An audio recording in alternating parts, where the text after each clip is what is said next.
કૂલ છે. જ્યારે સચિન તેંડુલકર કાં તો MS ધોની એમના પિચ ઉપર બેટિંગ કરી રહ્યા હોય અને સરસ રમી રહ્યા હોય, એકદમ ઝેન મોડમાં રમી રહ્યા હોય, એ જ વખતે સામેના ટીમમાંથી કોઈક આવે અને ગાળો દઈને જાય. ગાળો એટલે ના સંભળાય એવી ગાળો, ફેમિલી સુધી પહોંચી જાય, તમારા એટીટ્યુડ સુધી પહોંચી જાય, એકદમ પર્સનલ લેવલ ઉપર તમને ગાળો દે. બરાબર ને?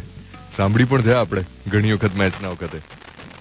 આ બંનેની ખાસિયત એ છે કે એમને ફરક જ નથી પડતો કે સામેવાળો શું બોલે છે.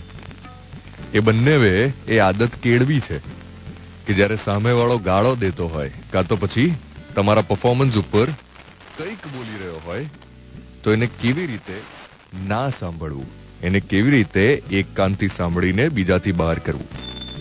એક સિમ્પલ નિયમ છે કે જે વસ્તુઓ તમારા કંટ્રોલમાં નથી એના ઉપર રિએક્ટ કરવાનો કોઈ જ અર્થ નથી. ધોનીએ પણ આ સેમ વાત કરી હતી કે સામેવાળા જ્યારે સ્લેજ કરીને જતા હોય, જ્યારે હું 99 રન્સ ઉપર હોઉં અને 100th રન કરવાનો હોઉં ત્યારે સામેવાળો બોલર 100% આવીને ગાળ દઈને જાય.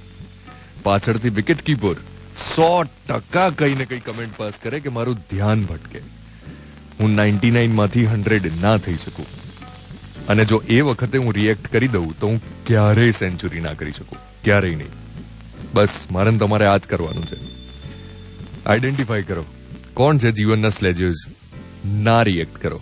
99 ઉપર તમે રમી રહ્યા છો, બેટ તમારા હાથમાં છે અને જે સામેવાળો બોલી રહ્યો છે એ તમારા કંટ્રોલમાં નથી.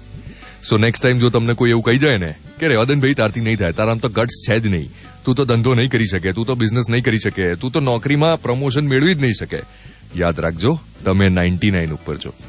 એ તમારું ધ્યાન ભટકાવવા ઈચ્છે છે. સચિન અને ધોની જેવા બનવાનું છે આપણે. યુ આર લિસનિંગ ટુ મિર્ચી. હું છું કૃતાર્થ. It's hot.